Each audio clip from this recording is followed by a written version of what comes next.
আসসালামু আলাইকুম বন্ধুরা, আমি আজকে আসছি যে খলামুড়া বেরিবাদ দিয়ে এদিক দিয়ে ওয়াকওয়ে করছে চলার মতো। মানুষে এখানে অনেকেই ঘুরতে আসে।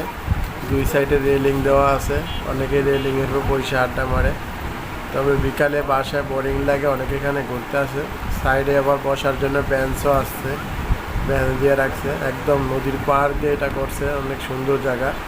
দুই সাইডে আবার গাছ লাগাইও দিছে, ফুল গাছ, বিভিন্ন গাছ। তবে অনেক সুন্দর লাগে বিকালে বাইরে যেমন বাতাস লাগে, তেমনি আবার ওয়েদারটাও ঠান্ডা থাকে। চলার মতো, হাঁটার মতো অনেক সুন্দর একটা পরিবেশ। তো এখানে আসছি বিকালে ঘুরতে এসে ভাবলাম একটা ভিডিও করি আপনাদের দেখানোর জন্য। আপনারা এখানে আসলে অনেক মজা পাইবেন। এটা করছে অনেক দূর পর্যন্ত, একদম শেখ জামাল স্কুল পর্যন্ত করছে, অনেক দূর পর্যন্ত। তবে সবাই আসে এখানে আড্ডা মারে, কেউ ঘুরতে আসে, আবার কেউ নদীর পাড়ে এসে বসে, এই জন্য আসছে। তো মাঝে মাঝে বেঞ্চ করে রাখছে, মানুষে বসে।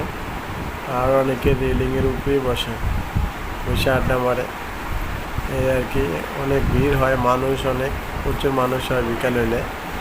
বিশেষ করে 5টার পরেই অনেক মানুষ হয়, কারণ 5টার পরে অনেকে হাঁটার জন্য বের হয়, তো তখন অনেকে এখানে আসে।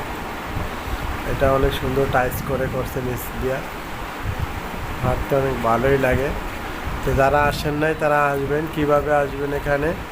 যদি আপনি বাইরে থেকে কোথায় আসেন, শিক্ষণ আইবেন, নবগঞ্জ শিক্ষণ, ওখান থেকে আইসা অটোতে ডাইরেক্ট খলামুড়া ঘাটে আসবেন।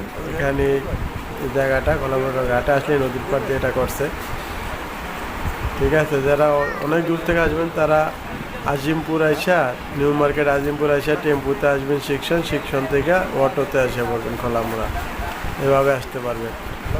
আর যারা কামরাঙ্গীরচরে তারা তো অবশ্যই চিনে নেই, তারা তো মাঝে মাঝে আসেন, তারা তো অবশ্যই জানেন।